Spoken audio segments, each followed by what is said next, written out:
Olá, começa agora o Documentação, programa semanal da TV NBR, um espaço para histórias de vida que emocionam e informações sobre diversas realidades. Sidney Possuelo foi o último sertanista da antiga saga liderada pelos irmãos Vilas Boas. Sidney viveu mais de 50 anos na selva e defendeu que os índios deveriam viver isolados em reservas. O filme mostra, pelos depoimentos de Sidney, o início da grande marcha da civilização branca para a Amazônia. Primeiro para estender linhas telegráficas, depois pela construção das estradas que rasgaram o território. Junto com as matas, este avanço devastou ou marginalizou milhares de índios.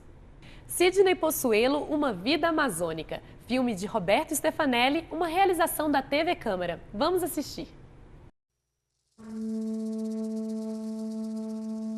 O menino que viveu a liberdade interiorana de Minas e São Paulo se apaixonou cedo pelos mistérios do sertão. No Brasil dos anos 50, o sertão tinha muitos nomes e um sobrenome: Vilas Boas. Os irmãos Vilas Boas, os grandes sertanistas, herdeiros do Marechal Rondon, aquele que mostrou ao Brasil a sua fronteira a oeste. E que ela, como a costa marítima, também era habitada por povos milenares, os índios. Como seus heróis, o menino tornou-se indigenista. Andou, sobrevoou, navegou toda a Amazônia, contatando os primeiros povos do Brasil. A eles dedicou sua vida. Primeiro tentando levá-los a conviver com os brancos, o que se mostrou um desastre. Conheceu muitos povos isolados, ajudou a consolidar e foi presidente da Fundação Nacional do Índio. Demarcou as terras Yanomamis, brigou por mais territórios indígenas pela sua proteção e isolamento. Teve toda a sua vida na selva, 39 malárias e muitos amigos mortos tentando apaziguar brancos e índios. E assim como seus heróis Vilas Boas, acabou afastado das suas florestas pela burocracia política. Hoje defende que finalmente deixemos os índios que restam em paz, protegidos em reservas na selva de seus antepassados, longe da cobiça do homem civilizado que exterminou milhares de indivíduos e fez desaparecer para sempre centenas de povos, línguas, culturas, mitologias.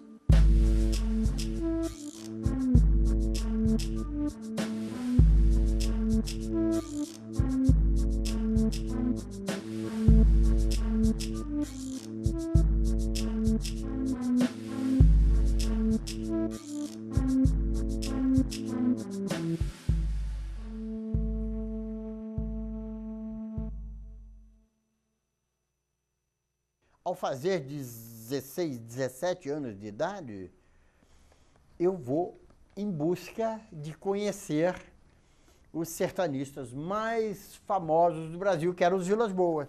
Eu olhava os Vilas Boas como eles eram os heróis nacionais, né? Os grandes sertanistas, né? E essa coisa da selva, o mato, a expedição, tudo que se passou desde 1492, com o descobrimento da América, depois do Brasil, essa coisa sempre me tomou grande parte da minha cabeça e das minhas memórias, eram sempre voltadas, o meu interesse era sempre voltado para isso. Orlando era da Fundação Brasil Central, aquela que nasce na época da guerra, 40, para abrir aeroportos, para fazer uma certa base de apoio em terra para os aviões, porque os aviões que saíam do Brasil para os Estados Unidos iam pela costa, costeando para depois ir reto, e eles queriam encurtar. Mas para encurtar tinha que ter um tipo de apoio ali, e não existia. Ele entra como trabalhador braçal, né? E ali eles vão, até que descobrem depois que ele tinha instrução, etc., ele e o irmão, né? E ele acaba chefiando a expedição. E nessa trajetória eles abrem vários lugares que se transformam em cidades, que aí estão no centro-oeste, né? Eu vou ao encontro deles, a gente se conhece, e eu fico em volta dele. Nesta fase toda, a Força Aérea Brasileira, né, estava muito presente. E nós tínhamos um avião que toda semana Uma semana saía de São Paulo, do Campo de Marte, outra semana saía do Rio de Janeiro. Então, esse avião fazia um percurso, vinha até o Brasil Central. E demorava 2 dias para chegar em Manaus. Era um C-47. Eu viajei muito nessas aeronaves, indo para o Parque do Xingu. E Orlando tinha uma cota de 200 quilos toda semana. Então, ele arranjava as coisas, botava dentro do avião, etc. E eu ajudava ele, a maior parte, quando eu inicio a minha relação de amizade com eles, é ajudando eles em São Paulo a fazer as compras, né? A transportar as coisas para o campo de Marte. A ideia básica não era os índios, não era a defesa dos índios. A minha ideia, o que me motivava era, para um jovem de 17, 18 anos de idade, era a aventura, as emoções que poderiam viver, etc., né? Me via como ele, né? Chefiando expedições no meio da selva, aquela coisa de Rondon do século passado. Aquilo era um mundo que eu vivia muito naquilo. Até que, mais tarde, eu vou ao Xingu, né? E aí, então, é que eu vou realmente conhecer os índios. Com esse tempo, junto com os índios, fui conhecendo os problemas indígenas, né?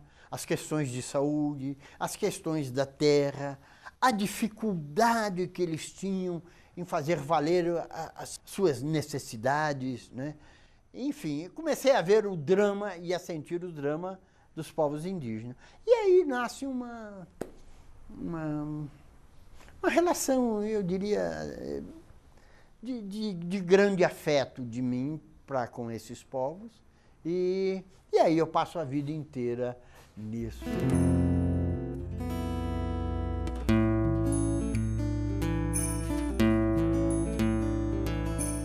O sentimento primeiro foi a mesma coisa que eu vi em várias outras pessoas mais tarde, que é o sentimento, ó como são inocentes, ó como são crianças, ó como não sabem nada.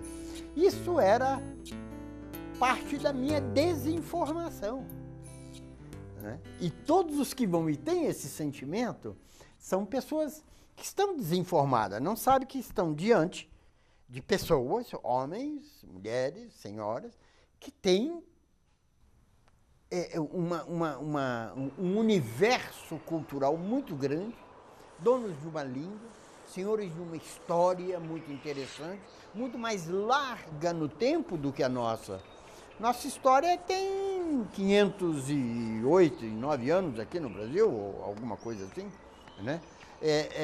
Enquanto a deles é de milhares de anos. A história deles é muito mais longa e, portanto, mais enriquecida de detalhes. Os Kayapó, por exemplo, têm os grandes contadores de história, né?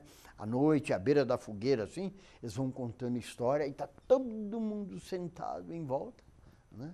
E ele contando a história e gesticulando e fazendo como houveram as lutas, como mataram ou morreram, como caçaram, como aconteceram as coisas, né? Os grandes mitos, etc. Eu diria que a comunidade indígena, as transformações, porque ocorrem transformações naquela comunidade, mas essas transformações se processam ao largo de um tempo muito grande, né? Às vezes, para mudar a ponta de uma flecha de osso para um pedaço de pau, são 500 anos fazendo experiências até encontrar aquilo que seja o correto, o melhor, né? E que fica bom e eficiente. Então, o mundo deles é um mundo que, assim, pronto. O mundo está pronto para ser vivido. Não tem grandes preocupações com a questão social deles no sentido, meu filho está nascendo, o que ele vai ser no futuro? Como será a vida dele? Não.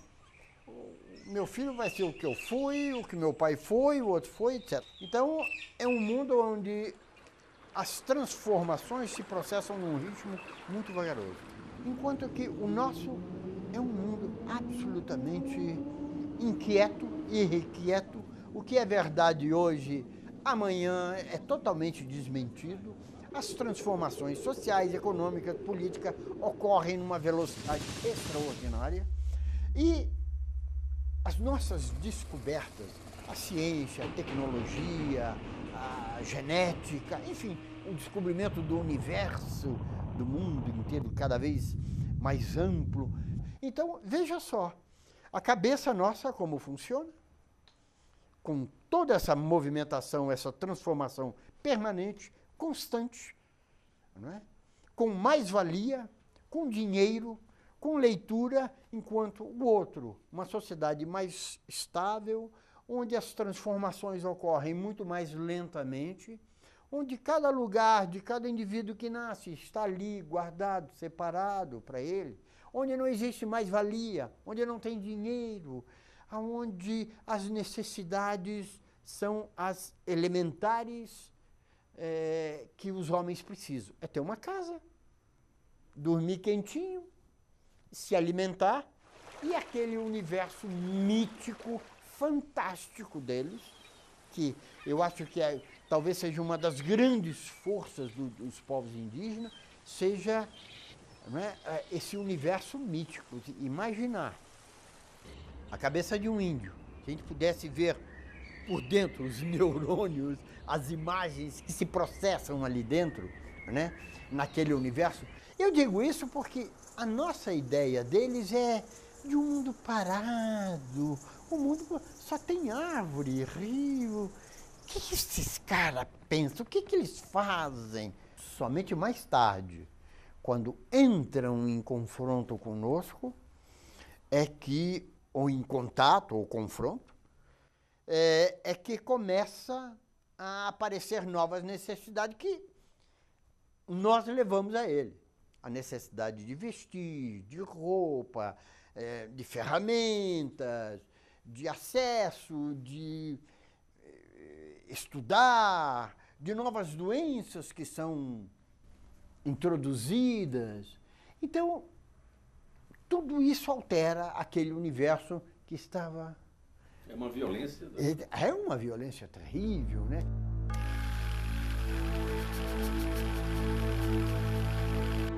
As linhas telegráficas fazem parte da grande epopeia rondoniana, que era a ligação do Rio de Janeiro, basicamente capital da República, com Mato Grosso. Então, isso é a grande epopeia de Rondon, o civilizador dos sertões, chamavam ele. E aí nasce esse pensamento que era baseado na filosofia de Auguste Comte, porque ele era positivista, Rondon era positivista. Então a ideia dele seria, vendo os povos indígenas como irmãos, nós vamos chamar esses povos para participar das benesses da sociedade, da civilização. Esta filosofia nós herdamos de Rondon quando em 1967 o SPI é extinto, foi horrível, né? O final do SPI foi um final dramático de imensas corrupções, né? Todos corrompiam, vendiam as terras indígenas, junto com os índios também. E o SPI vivia muito em cima do prestígio, da força moral de Rondon, né? Depois Rondon fica velho e desaparece, morre. E aí, então, começa uma coisa horrorosa e termina muito mal. E nasce a Fundação Nacional do Índio. Então, é o Parque Indígena do Xingu, o antigo SPI e a Fundação Brasil Central. Desses três órgãos, o acervo de estudo, o acervo humano principalmente, nasce a Fundação Nacional do Índio, né? Que absorve também a filosofia de trabalho dele. Então se continuava buscando nas regiões mais longínquas do Brasil, mais distantes da selva amazônica, os últimos grupos que ainda estavam isolados. O ciclo das drogas do sertão, o ciclo da borracha, Depois os ciclos mais modernos das grandes transnacional, transamazônica, perimetral norte, etc., que vão redescobrindo o Brasil atual, etc. E esses grupos são alcançados por essas frentes. E são frentes expansionistas. Então, toda a história deles, em que aparece o homem branco, é um eterno choque permanente. Algumas houveram um início razoável, e aí depois chegou a doença, né? E a doença extinguiu, acabou. Os poucos que sobreviveram se escondem, se internalizam cada vez mais nos lugares mais inacessíveis da floresta, e ali ficam. E ali tentam sobreviver, já com um espaço físico muito restrito, cada vez mais sendo alcançado pelas frentes pioneiras. Então, a ideia era essa quando se cria a Fundação Nacional do Índio. Vamos buscar esses povos indígenas e fazer contato. Eu sou formado nessa escola e recebo as tradições rondonianas, né? E faço 7 contatos. Eu tive a oportunidade de conhecer 7 grupos indígenas saindo da selva, né, pela primeira vez.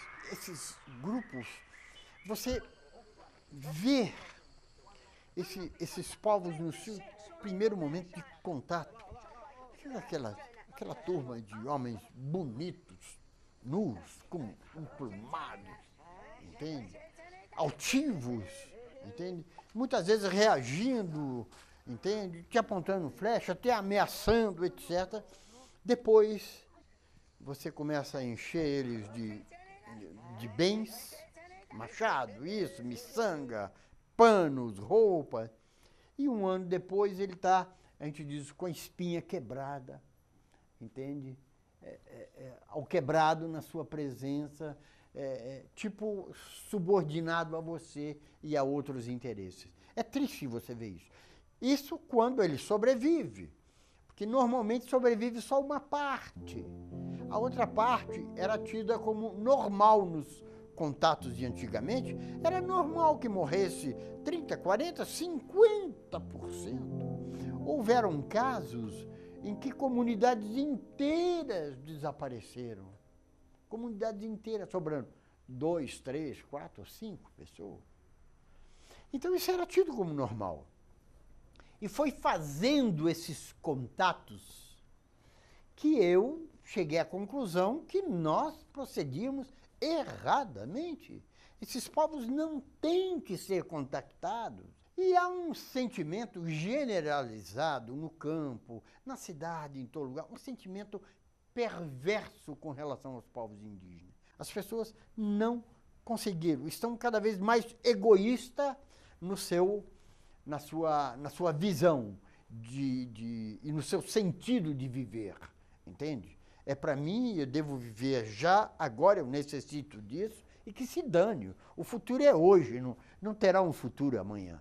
É um sistema que lhe tira a autonomia, começa a perder a língua, morre um monte deles, ficam economicamente dependentes do Estado ou de pequenos servicinhos, braçais daqui e dali. Enfim, o que se passa é que aquele povo altivo que você conhece nos primeiros momentos se transforma em sociedades e pessoas dependentes da sociedade nacional. E a sociedade nacional, ela é historicamente terrível com relação aos índios. Exatamente aí que está o confronto. E foi fazendo esses contatos que eu comecei a me preocupar com a história dos povos isolados. E com esses povos eu gastei a maior parte da minha vida. Em 87, nós conseguimos criar o Departamento de Índios Isolados. Nós fizemos que os povos isolados têm direito a se manter isolados, essa é uma das primeiras coisas, que o seu território tem que ser protegido, tudo a área onde habita o índio isolado deve ser preservada, demarcada, sem fazer o contato, né? E tem que ser uma terra pública, uma terra da União, onde eles possam viver ali, e aonde a União promova a integridade física do ambiente. Então, não pode haver nenhum tipo de devastação, nada nessas terras, porque é uma terra separada para um povo que vive do meio ambiente. Não se fará novos contatos do Brasil. O contato será a última das ações do governo com relação aos povos indígenas. A primeira ação é defesa da terra, defesa ecológica, demarcação e preservação. No caso do Brasil, nós temos 22 pontos onde sabemos que tem gente, que tem as malocas, ou porque nós passamos próximo, ou porque nós vimos de avião, etc. Falta ainda verificar mais outros 20 pontos, ainda que estão pela Amazônia. Então, eu acredito que desses novos 20 pontos que têm que ser verificados, se a gente conseguir achar 6 ou 8, de 6 a 8, ainda grupos indígenas. Desses 20 que faltam, talvez ainda encontre. Então, no total seria No total seria o quê? No máximo 30. 30 povos isolados. 30 grupos. Porque é diferente entre povos isolados e grupos. O que nós temos aí são, em alguns casos, que estão muito próximas às referências, pode ser o mesmo povo com malocas, né, distantes uma da outra, 5 quilômetros ou alguma coisa assim, mas pode ser o mesmo povo, né? Já não é o mesmo povo quando se trata de distâncias 100, 200, 300 quilômetros, como nós temos também na Amazônia.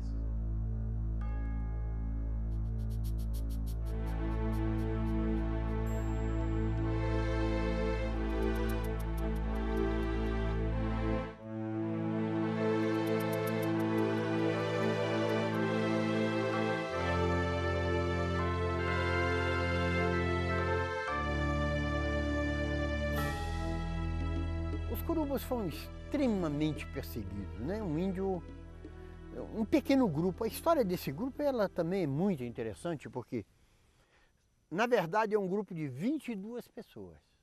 Eram 22 pessoas. Que não representa todo o universo dos curubas. Só mais tarde que nós viemos a saber. Esse pequeno grupo de 22 pessoas pertencia a um grupo maior, estimado em 300 ou 400 pessoas, talvez. Tiveram uma divergência, um problema por causa de uma mulher. E eles tiveram que se separar, saíram. E vieram se colocar a uma distância aproximadamente entre 90 a 100 quilômetros do lugar onde vivia o grupo anteriormente, todo o grupo anteriormente. E esse lugar era o lugar na confluência de dois rios importantes no Vale do Javari, que é o Ituí e o Itacoaí. É aonde é a grande penetração. São os dois rios que você penetra no Vale do Javari, que tem o tamanho aproximadamente, essa terra indígena, o tamanho de Portugal, mais ou menos. Pouco menor, pouquinha coisa menor. E aonde entravam madeireiros, onde entravam pescadores, todos invadiam aquela terra. E nós tínhamos ali recebido informações, não só dos curubas, mas ali foram resgatados corpos num trabalho da Fundação Nacional do Índio com o Departamento de Polícia Federal, corpos. Aliás, é um desses poucos massacres, né, que nós temos as imagens do resgate desses índios. Foram 3 que mataram ali, num desses ataques. Houveram dezenas de outros. Mais tarde, quando nós contactamos esse grupo, eles nos contavam como o pessoal procedia, como atiravam neles, como matavam, dos barcos que passavam, chamavam eles, mostravam coisas, pano, ou algum machado, algum facão, e eles quando se aproximavam o pessoal atirava, matava.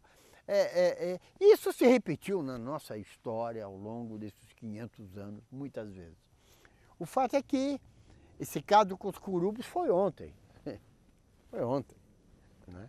Não foi em 1510 ou 20, foi ontem. E nós tínhamos então a missão que nós concebemos ali para poder contactar esse grupo e proteger a terra, era de que, primeiro, tinha que parar com esse avanço dos madeireiros, dos pescadores e caçadores. Quando eu digo caçador, eu não estou falando do homem que botou a espingardinha e matou o jacu para ir comer. Eu estou falando de barcos que sobe e fica um mês lá para cima e volta com 5, 6, 8 toneladas de animais salgados. Essa quantidade de animais que existem estão ali para os índios se alimentarem deles. Na sua tradição, que não é predatória, há milênios eles fazem isso. Mas entra o branco, ele vai comercializar e pega em grandes quantidades. E isso já estava refletindo na má alimentação dos indígenas ali. E conflitos e mais conflitos.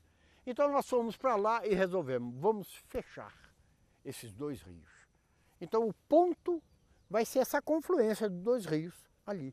E nós abrimos ali uma base de controle. E acabamos com toda a invasão lá para dentro. Ao longo desses dois rios acabou a invasão. Mas tinha o problema da comunidade indígena de 22 pessoas que atacavam os regionais. E por uma questão de tempo e de nossa própria experiência, era uma questão de tempo que eles iriam nos atacar também.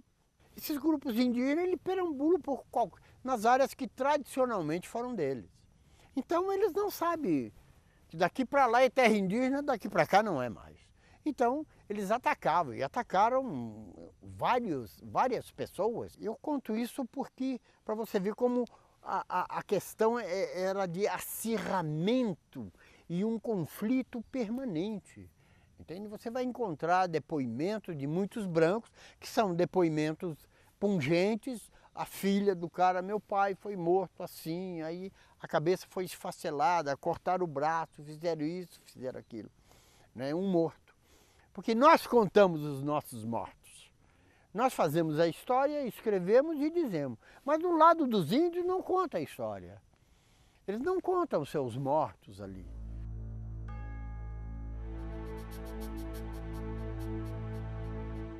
Conseguimos fazer o contato com eles, né? E foi um contato até interessante, porque nós fomos nos aproximando da aldeia que nós já conhecíamos, já sabíamos onde estava, e eu reuni todo o meu pessoal e falei, bom, nós temos que nos anunciar, porque na selva é mais ou menos assim, se você chega em silêncio, você não está com muito boas intenções. Você sempre se anuncia. E como é que você se anuncia? Ou dando gritos, ou cantando. Então eu reuni o pessoal e uma música que todos mais conheciam era aquela Mulher Rendeira. Olê, mulher rendeira, olê, mulher rendeira. E todos nós começamos a cantar aquilo. E eles escutaram, nós devíamos estar a uns 2.000 metros de distância da maloca, eles escutaram. E começaram a cantar lá também. Eles cantavam lá, nós cantávamos aqui, ficou assim, ficou, até que nos aproximamos nessa primeira vez. E quando nos aproximamos, não encontramos ninguém. Eles todos evacuaram a aldeia com medo, claro. Mas já houve um princípio de entendimento entre nós. Não houve violência. Eles viram que nós não éramos violentos, etc. Mais tarde, depois de uns 15 ou 20 dias desse encontro, nós fizemos o primeiro contato. E já estávamos com eles visitando constantemente o nosso acampamento e já tinham se passado 10 meses do primeiro contato. Então já havia uma certa amizade, E eles chegavam na margem oposta do rio e gritavam. Então nós atravessávamos e íamos lá conversar com ele. Então, entre as ordens claramente deixadas ali por mim, era que nunca podemos atravessar em quantidade menor de homens que esteja do lado de lá. Então, você olha e verifica, tem 10 homens. Então, nós vamos com 10 homens. Mas, na verdade, os homens adultos ali não eram mais do que 7. Então, nós só podíamos atravessar com 7 homens ou mais, não menos. E nós tínhamos gente para isso. E nesse dia, não sei por que cargas d'água, o Sobral atravessa. Mas existia também uma outra precaução que tinha que ser tomada quando se atravessava, que era, de cima dos barcos nossos que estavam em frente ao nosso acampamento, ficariam 2 homens. Esses 2 homens estavam armados com armas de fogo e com binóculo, olhando o que se passava do outro lado. É a cobertura que nós dávamos para o outro que estava lá. E eles atravessaram e chegaram e foram recebidos pelos índios da mesma forma. E estavam assim, conversando, os índios todos desarmados, quando de repente do chão, que tinha a relva, tinha o capim, estavam escondidas as burdunas deles. Eles pegaram as burdunas e rapidamente atacaram o nosso pessoal. O Sobral foi morto imediatamente, com uma pancada assim que terrível, esfacelou realmente a cabeça dele. Mas eles não pararam no Sobral, eles iam atacar o restante. O restante viu aquilo e o pessoal do outro lado, que estava observando de binóculo, quando viu aquilo, deu 2 tiros para cima. Tum, tum.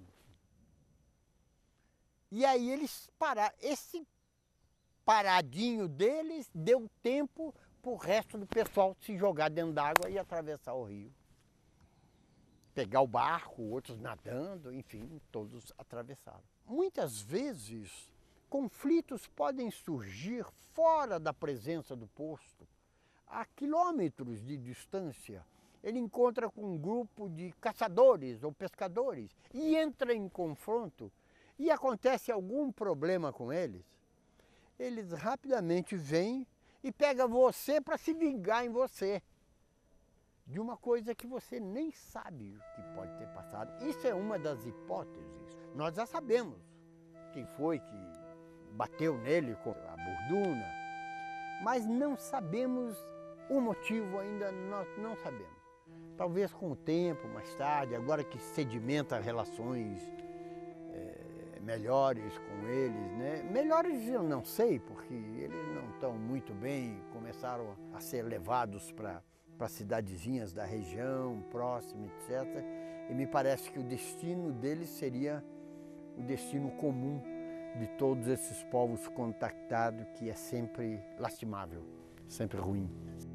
Agora, o grande grupo de curubos, esse permanece isolado lá dentro. Então eles fazem um circuito anual de andanças.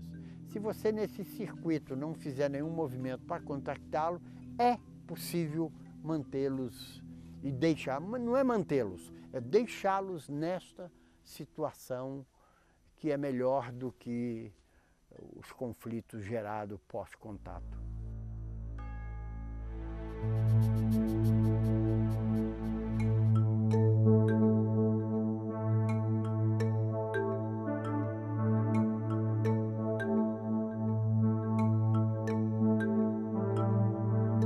Eu sempre penso nisso, é preocupante, sem dúvida nenhuma, é muito preocupante, mas o interessante nessa história é que o futuro desses povos não é feito por eles.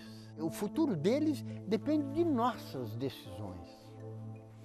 Você, por exemplo, cria uma reserva como essa, uma reserva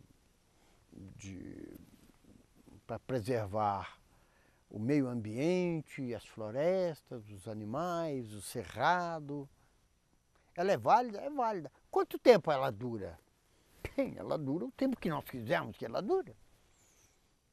Da mesma forma, as terras indígenas, elas são delimitadas, demarcadas, homologadas, e, ao meu ver, devem durar enquanto existir um só índio, porque a propriedade dessa terra não é do índio, é da União.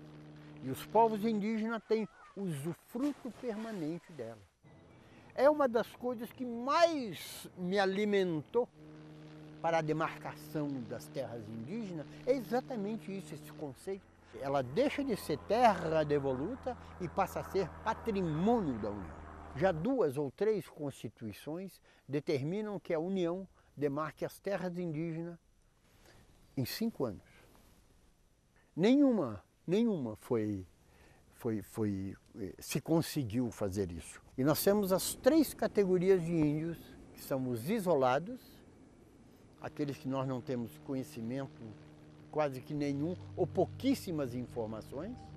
Nós temos o contato intermitente, aqueles índios que vivem aldeados, mas que de vez em quando vêm à cidade, mas mantêm a maior parte das tradições, e os índios integrados, os povos integrados. Dessas 3 classificações, eu só conheço as 2 primeiras. A última, de índio integrado, eu realmente não conheço, porque eles estão sempre com tantos problemas que você sente que não há integração à nossa sociedade. Né? Eles continuam com problemas e mais problemas e mais problemas. Então, não há integração, não há um respeito nosso com relação aos povos indígenas, né? Dos seus direitos, da sua liberdade, né? Das necessidades que eles têm de terra, de saúde, de educação. Por quê? Se ao isolado você deve respeitar o seu isolamento, que é isso que hoje nós conseguimos introduzir e modificar no país, ao contactado ele merece ter o apoio do Estado para a sua educação, a sua saúde e a sua integração à União Nacional.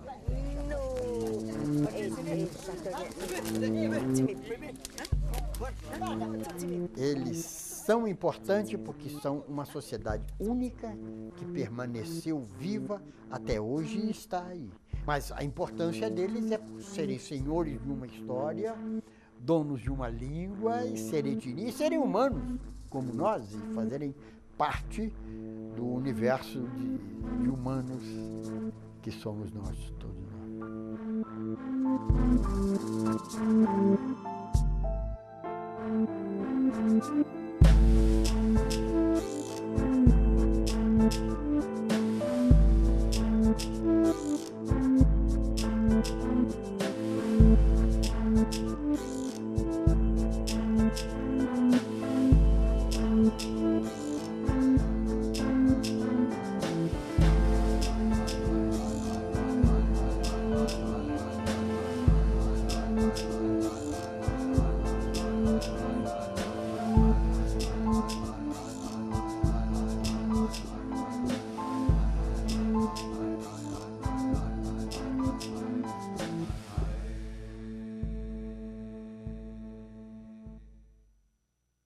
Se você quer saber mais sobre as políticas indigenistas, acesse o site da Fundação Nacional do Índio em www.funai.gov.br. Tchau, a gente se vê no próximo Documentação.